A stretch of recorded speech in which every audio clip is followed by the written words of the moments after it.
دل فریب زنانہ آواز آپ کو اغوا کرا سکتی ہے۔ پولیس نے سندھ بارڈر پر بینرز لگا دیے، پبلک بسوں میں اعلانات بھی کرنے لگی۔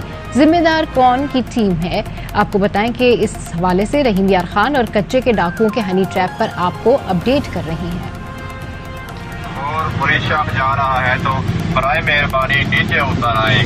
جانب پنجاب پولیس رحیم یار خان۔ ڈاکوؤں کا جو ہنی ٹریپ کا طریقہ کار ہے وہ بہت تیزی کے ساتھ پھیلتا چلا جا رہا ہے، خاص طور کے اوپر جو خواتین کی آواز میں بات کرنے والے ڈاکو ہیں وہ لوگوں کو ٹریپ کر رہے ہیں۔ ہنی ٹریپ جو فنامنا ہے اس کے وکٹم پورے پاکستان سے لوگ بن رہے ہیں۔ جو ہائیڈ آؤٹ میجر ہیں بشمول، ماشکا اور روڑکی کے ڈسٹرکٹس بنتے ہیں۔ جو بھی گاڑی یہاں سے گزرتی ہے وہ پبلک ٹرانسپورٹ ہو، پرائیویٹ ٹرانسپورٹ ہو، اس کے اندر اناؤنسمنٹ کی جاتی ہے۔ اس اناؤنسمنٹ کے نتیجے میں 60+ لوگوں کو ہم سیو کر چکے ہیں۔ تمام مسافر متوجہ ہوں۔ رحیم یار خان پولیس نے پورے علاقے میں بینرز آویزاں کر دی ہیں جس میں واضح طور کے اوپر لکھا گیا ہے کہ کسی بھی خاتون کی آواز میں بات کرنے والا ہے اس سے محتاط رہیں۔